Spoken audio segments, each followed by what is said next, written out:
Every relationship you've ever ruined followed the same script. Different people, different years, different cities. Same ending. And the author of that script is a belief you formed before you were old enough to spell your own name. Chances are, you're running that script right now in a job, a friendship, or a habit you swore you'd break this time. Picture a groove worn into a dirt road by 1,000 wagon wheels. Each wheel follows the rut because the rut is there, and each pass makes the rut deeper. Your core beliefs work the same way. A belief like, I'm only worth something when I'm useful, doesn't announce itself with a label. It operates underneath, choosing your reactions, filtering what you notice, steering decisions before your conscious mind even shows up to the meeting. Psychologists call these schema.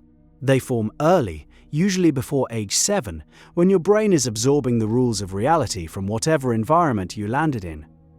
A child who gets attention only when performing learns that love is transactional.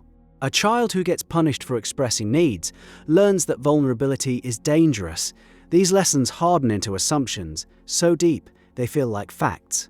Like gravity, you stop questioning them because you forgot they were ever conclusions in the first place. And the patterns they produce look wildly different on the surface.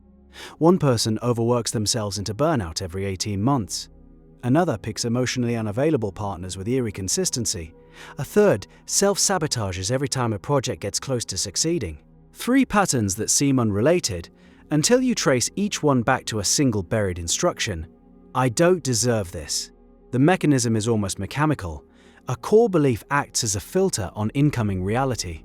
If you believe you're fundamentally inadequate, compliments bounce off. They feel fake, or conditional, or like the person just doesn't know you well enough yet. Criticism, though. Criticism slides right through, clean and fast, and lodges itself where it confirms what you already suspected. Cognitive researchers call this confirmation bias, but that term makes it sound like a quirk, a small glitch in processing. It's more like an operating system that deletes files it doesn't recognize. So what happens over time? You accumulate a library of evidence that supports the belief. Every rejection, every sideways glance, every unanswered text message gets catalogued. The wins get discarded, and you walk around with a case file that proves, beyond any reasonable doubt, that the belief was right all along. You built the case yourself. You were the detective, the prosecutor, and the jury. The pattern gets stranger when you look at how beliefs shape behavior proactively. A person who believes they'll be abandoned doesn't just wait for it to happen, they test for it. They pick fights to see if the other person will leave. They withdraw affection to measure the response. They create the exact conditions most likely to produce the outcome they fear. And when the other person finally walks away, exhausted, the belief gets another tally mark. See? Everyone leaves. The prophecy fulfilled itself, but it had help. Jeffrey Young's research on schema therapy mapped out 18 of these patterns: abandonment, defectiveness, emotional deprivation, subjugation, each one a different flavor of the same mechanism. A rule formed in childhood, running silently in adulthood, generating loops the person can describe in detail but feels powerless to exit. Patients in his studies could predict their own patterns with startling accuracy. They knew what they'd do. They knew it would end badly. They did it anyway. The awareness alone changed nothing. That's the part most self-help advice gets wrong.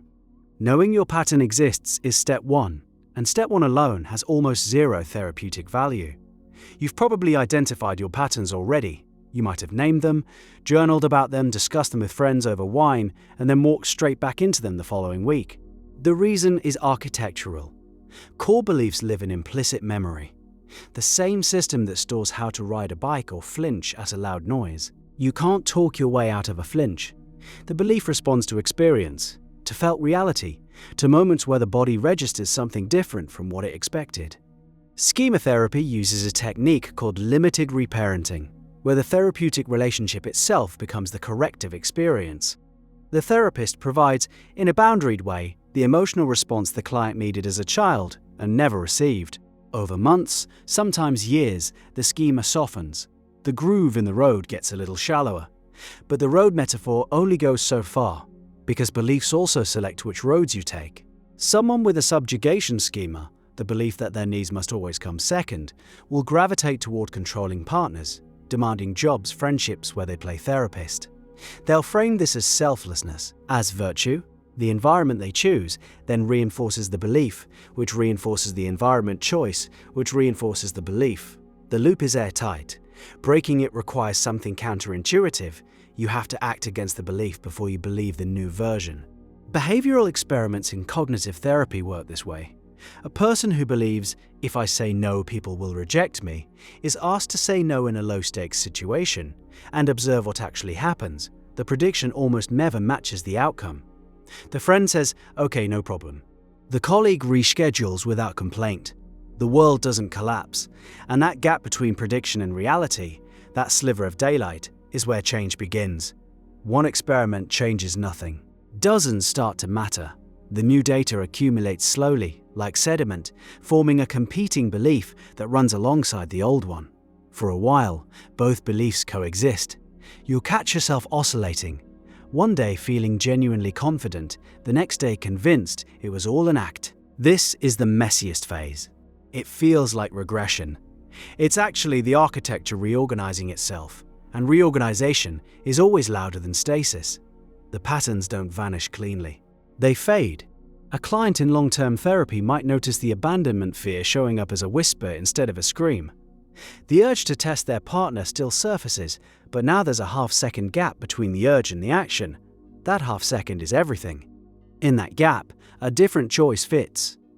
What makes this harder to accept is the identity question.